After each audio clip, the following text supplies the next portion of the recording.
Okay, so we've built an offshore pump. We're going to be able to pump water, boil it, and then make steam generators. So you can have electricity? We certainly hope so.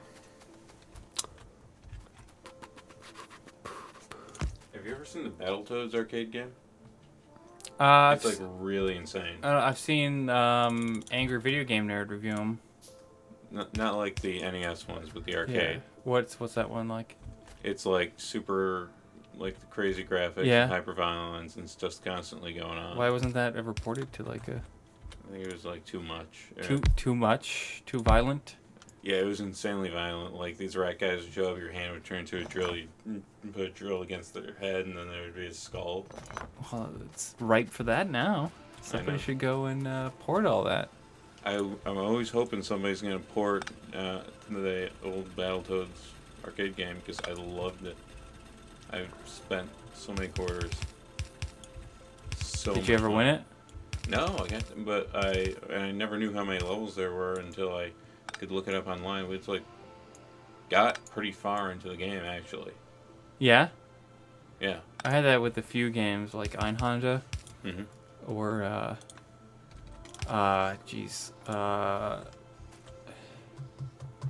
yeah, that one I got really far in that one. I know there were some robots in it that scared my brother. I don't know if you ever played that game. It was kind of spooky, in a way. Say it again. It was Einhander. Einhander. It's like I'm thinking about what that probably means in German. Like a handman. I don't know. Handman, yeah. Einhander. But yeah, it was like this idea that Earth and Moon were at war, and I think you're on the side of the moon, and you're like flying around this little spaceship, shooting at like. It looked, the aesthetic in like the first level was very much like kind of Blade Runner-y. So like some William Gibson type shit. Yeah. And like you would just like it would basically, you shoot down all these kind of like smaller craft, and then you get to like a boss where you have to shoot off parts of the giant robot trying to take you down. Oh, cool. You had to readjust your furnaces. What is happening? All right, so we have completed. Is this shit working? Evidently. What? Okay, so we have a water pump here. Water pump has a water pipe coming out of it. The water pipe is going into 6 boilers, which are boiling the water up into a boiling temperature, and then this is feeding into our 2 steam generators, which currently have an icon saying they're not connected to the power network because the power network doesn't exist. There's also a conveyor that is feeding the boilers coal so that they can boil, and that conveyor is connecting back to our recursive coal mine that is not only mining coal but also refueling itself with coal-powered inserters to make sure that it doesn't run out. Of course, when I spun this around, I did not consider that this one would not feed itself unless I spin it. So I have to make a minor adjustment here.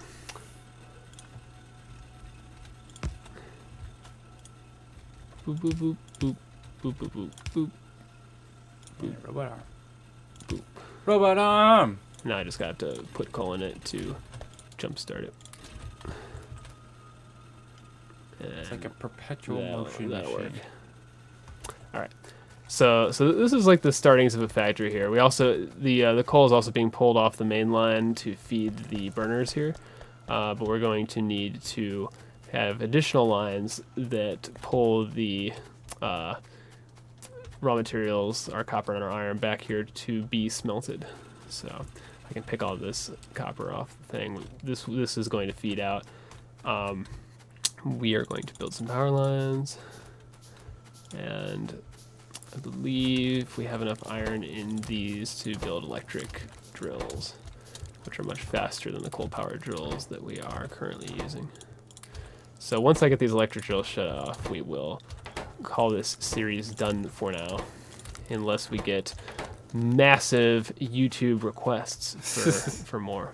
More tutorials All right. from Lucas.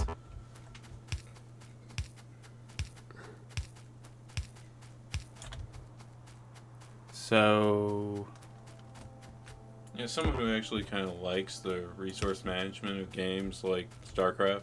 Yeah. This definitely has an appeal to me. I think this game is pretty sweet. It's definitely like, it's neat to have like a really complex economy slash geometrically based factory system that kind of operates in the same vein as a game like StarCraft. it kind of makes you feel smart when you Oh, it does make you feel smart. put together something clever. You're You like, know why? Oh man, I figured out how to get this to go into that thing all by itself. You know why? Because you do have to be smart. You gotta be real smart.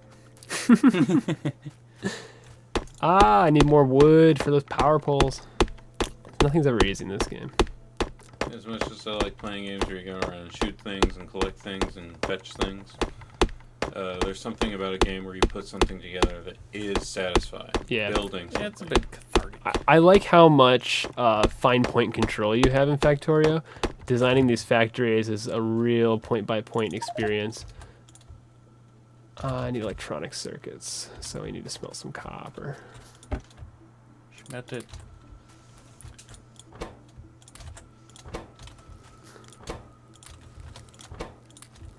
Now Lucas is he's the Factorio champion of 2015. If you ever want to get any autographs from him, I don't even think this game existed in 2015, so that's a good lie to have. No one can prove you wrong.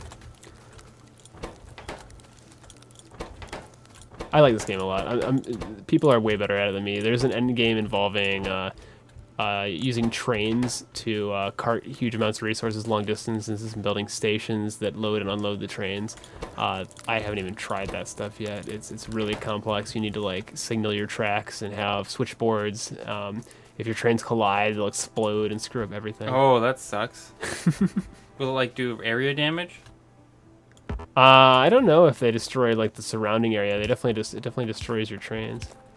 I wonder if there's a resource management type game that's about, developing a cult and building altars to summon monsters to go and fight your enemies or something.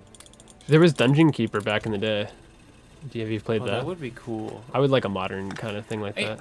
Yeah, like I wouldn't mind the thing, with say real-time strategy games and such where you're managing resource management, you're building your base and attacking at the same time. If like you didn't have to worry about the attack part, like the computer just figured that stuff out. You just had to like figure out how to make a much more efficient production facility to make your war machine to do that for you. Yeah. There's a game called AI War Fleet Command that I started playing a couple weeks ago. It's pretty well regarded as a deep strategy game, but I was really disappointed because with the title, I thought that I was going to be writing my own unit's AI and then competing against other players to see like whose better AI code would prevail, and that's not what it's about at all. I was sort of bummed out by that. Well, you gotta make that game yourself, man. All right, so as a little finale here for our presentation, you can see these are electric drills right here that I can now power with my electric system. So, Electrodratic. whoops. Gotta make sure that they're all connected to the telephone poles. I gotta put the telephone poles in the right place. And then we'll have, we're gonna crank out all of the iron ore. And we're gonna run this back to our smelting station eventually. So that's Factorio. That's what Factorio's all about. Oh, hey, you know what they should do? They should make a resource management game. It's set in like the Mad Max world where you have to like get gasoline or certain resources Ooh. and build cities and build Yeah. build the cars to like run the transports. Yeah, between and the you cities. you run those convoys and stuff. Yeah, Yeah. that'd be cool. That was one of the things I hated. The later game of like Spore and stuff with the space things. Like you had to do all like the trade stuff on your own. Like you couldn't really like have fun building worlds and stuff.